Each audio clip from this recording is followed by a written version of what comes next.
Micah's going in. This is Christmas Day, 2017.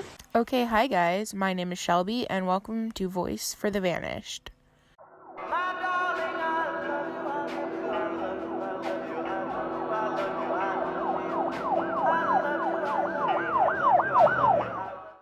Okay, hey guys, so before I give the update on my channel, I have a little bit more information on Micah. Sadly, it's not an update, but I actually found his mother's Facebook after filming his video, and she posted a very long post with a lot more information about him.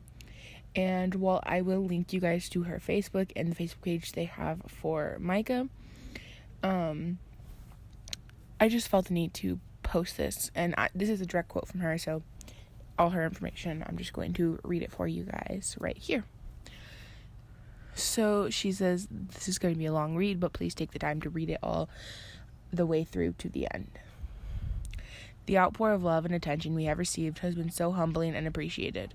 We thank each and every one of you. We wanted to take some time to give you all some much needed updates and information surrounding Micah's disappearance. Micah is 15 years old and the sweetest, most gentle soul you could ever meet.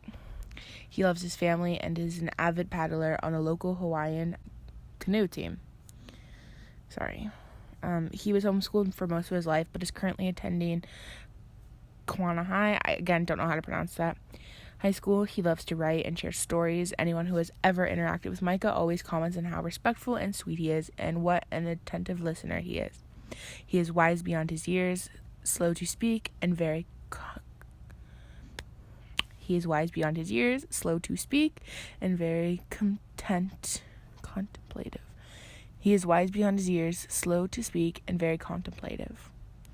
He has the most striking blue eyes you can see, and his amazing kindness when you look into them. And you can see his amazing kindness when you look into them. The last 6 months have been very trying for Micah. On top of dealing with normal teenage issues and hormonal problems, he has developed some physical health complications that we have been trying to figure out.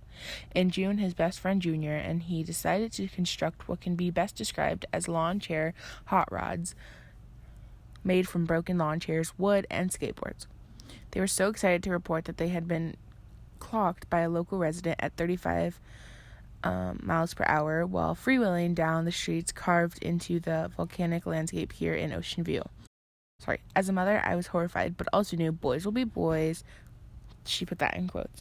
After weeks of modifications to their hot rods, the inevitable happened. Michael lost control on a downhill run, ending with his head smashed into the ground. He seemed fine, and him being my third son and us living here in the Wild West of rural Hawaii, I did not even take him to the doctor. About a month later, he started complaining of headaches and throwing up after physically exerting himself.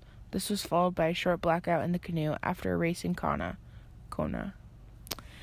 We started with his GP, and he had been under medical care ever since trying to determine the cause of his condition.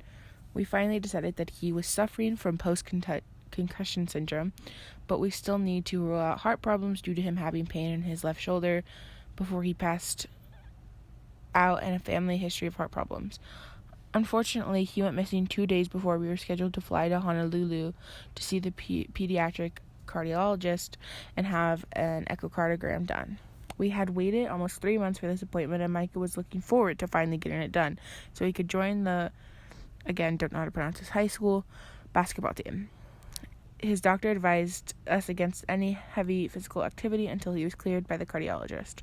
This forced us to make the sad decision to not let him participate in the state This forced us to make the sad decision to not let him participate in the state competition, which his paddling team had qualified to compete in Kauai.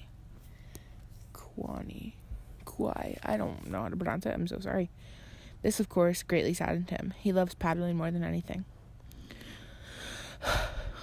Along with these developments, he became increasingly depressed. He was struggling with the death of his biological father. He was also starting to have anxiety attacks at school, which mostly chalked up to it being his first time in a large public school environment. Next came to the lack of concentration and difficulty completing his schoolwork. His doctor actually sent a note to the school asking them to please excuse him from homework due to his injury. We joked about how lucky he was. He found some release in songwriting, but continued to become more distant and tuned to what I would say. What? We found some release in. He found some release in songwriting, but continued to become more distant in songwriting. He found some release in songwriting, but continued to be more distant and turned to what I would say was bad teenage coping mechanisms. He was still very sweet and loved by his classmates and teachers, but I was becoming very concerned as a mother that there was so much more going on below the surface. On the Friday night that he went missing, my worst fears were confirmed. He had revealed a shocking trauma that he had endured, but they left the details very vague due to his emotional state at the time. I didn't press him for any more information. I just assured him that it would be okay and that we would get help. My fiance Micah, and I had dinner together and watched a movie, then fell asleep. I sat in bed for a long time feeling sad and wondering what to do to help him.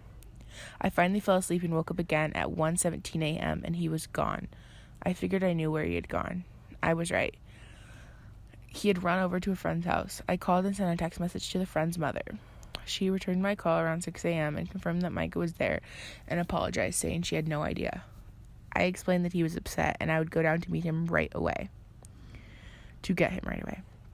By the time I arrived, he had run away again. This was the last definite sighting of him. He did reach out to one of his siblings on Sunday evening, and we were so grateful to know he was alive. However, things he shared were extremely alarming, taking this whole situation to a level we did not want to count as a possibility. He claimed he felt he had run out of options and needed to change things for himself. He stated that he had found someone who had offered him food and a place to stay, as well as a job and rides in a car with tinted windows. He seemed to think he could stay in hiding until his 16th birthday, and that he'd be free after that. When questioned about his plan by his siblings, he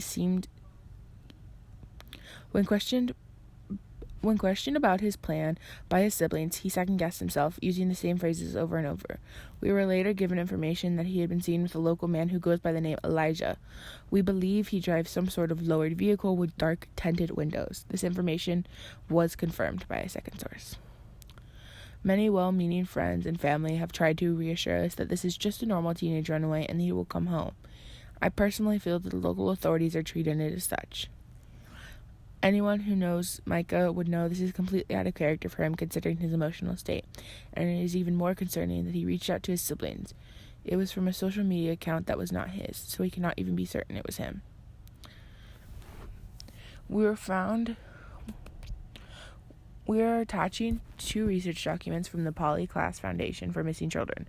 I advise you to read, knowing ahead of time that some of it is very disturbing information and statistics about runaway teens and the dangerous environment they are unknowingly putting themselves into, out of fear and self-preservation.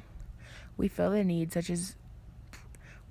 as a family to inform others about serious issues facing teen runaways in this day and age. I myself had run away as a teen as well, and many others I know. However, this was a different time, and unfortunately, it is a well-known fact that many victims of human sex trafficking are runaways or thrown away children. We are living in a time where more is needed to protect our precious children from internet predators. Better laws are needed to help protect victims of sex trade that are running rampant. An alarming amount of young adults that are arrested for prostitution are actually runaway or thrown away children who are victims of sex trafficking, human trafficking. While we are remaining positive and staying strong for our belief that we will find Micah and bring him home safely, we are living a nightmare that we truly hope none of you ever have to experience. We thought we could use our experience to help others and understand the dangers that modern teens are facing and create empathy for families instead of judgment and blame. No one can truly understand our pain unless they have walked a mile in our shoes. Our family feels that we have walked the globe in the past 8 days and 9 nights without our sweet Micah being gone. We filed a police report on October 5th. The National Center for Missing and Exploited Children has been notified and is helping us. The Attorney General's Office Missing Children Division has been notified and is helping us. The Center for Search and Investigations is helping us. Team Hope has reached out to us. We are in contact with Poly Class Foundation and finishing our report with them. He did not take his phone with him. All of his close friends have been contacted. We have distributed flyers on the island wide. We have informed Kona and Hilo airports, and we have personally informed gas stations, hotels, grocery stores, and local businesses. Please help us spread the word. So I know that was a lot of information, but I felt it was very important to get everything she had to say out there because it is important information. Like, it's very important. I wish I had seen that before I filmed the video, but I didn't, and can't change that.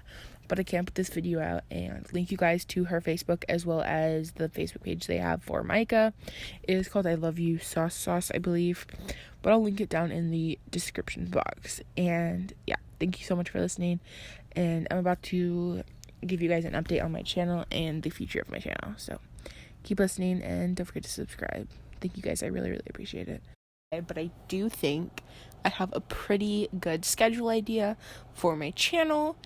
And I mean, I'm really close to 50 subscribers, and I'm so excited for that. But out of those subscribers, I don't know how many of you are gonna watch every single video and will care that I have to say this, but I know a few of you do, and this is what's gonna make me happy and satisfied with how my channel is headed. So my channel is for missing persons cases, but it is a true crime channel, and I do love all things true crime, but I want to stick to my roots. And when I first made this account, I really wanted to put out videos on missing people, and I didn't know how many videos a week. But when I started doing like Simone's video, which is my first case, I thought 3 videos a week by all the work I did for her case. But then Micah's and Alicia's were a little bit less work just because they're current cases and there was a lot less information. Is a little bit challenging to kind of look at the differences because I never really know what case is going to fall into my lap, but I think I have a plan. So I think I'm going to put out 3 videos a week on missing people.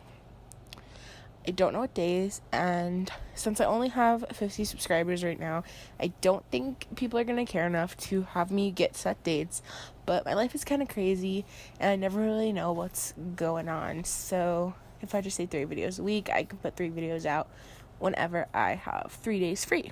So a couple of people have been asking me if I'm going to do other true crime videos, like solved cases or serial killers or murder cases, and I actually think I'm going to. As long as I put 3 videos a week out on missing people, I won't feel guilty taking away other days by making a solved case a video. They're still important, even though we don't necessarily need to be sharing their photo as much. Their story's very important to tell. And true crime is my passion, and I just want to tell people stories. So if I get out 3 videos a week on missing people, maybe some days I'll post. So basically my plan is not a plan, but 3 videos a week, any days that I can on missing people, maybe a video or 2 on other true crime cases throughout the week. But I do want to say, if there is a huge missing person that happens the week I'm filming or something like that, like a current case, I will take a day and film a video on the spot. I don't care if I've already posted 3 missing persons cases, I will make a video. I just want to say that. So I don't know if you guys care, but that's just a little update on my channel. Thank you so much for watching Simone, Alicia's, and Micah's stories, and I'll be back tomorrow with another story. Thank you guys so much. I really, really appreciate all the views, likes, comments, messages. It means a lot to me. Also, I just want to say that I did make a Facebook page because I realized a lot of the people and families of the missing people want to contact me via Facebook. And at first I was just adding everyone on my personal Facebook, but my mom thought it wasn't the best idea, and I agree. So I made a Facebook page for the channel. It is just Voice for the Vanished. So you guys can find me there and message me on that account. I also have a Twitter, but if you guys don't use Twitter, please don't worry about it. It's just there. It exists. It's actually Vanished Voice. It's in the description box. But I also have a email, just in case, and it is it is Voice for the Vanished. I did spell it wrong in the description box for the first 3 videos. I'm dumb. I don't know what to say. But yeah, thank you so much for watching, and I really, really appreciate it. You guys are really kind and sweet, and you don't ever need to thank me for covering these cases. I'm not a good person for doing it, which sounds like weird.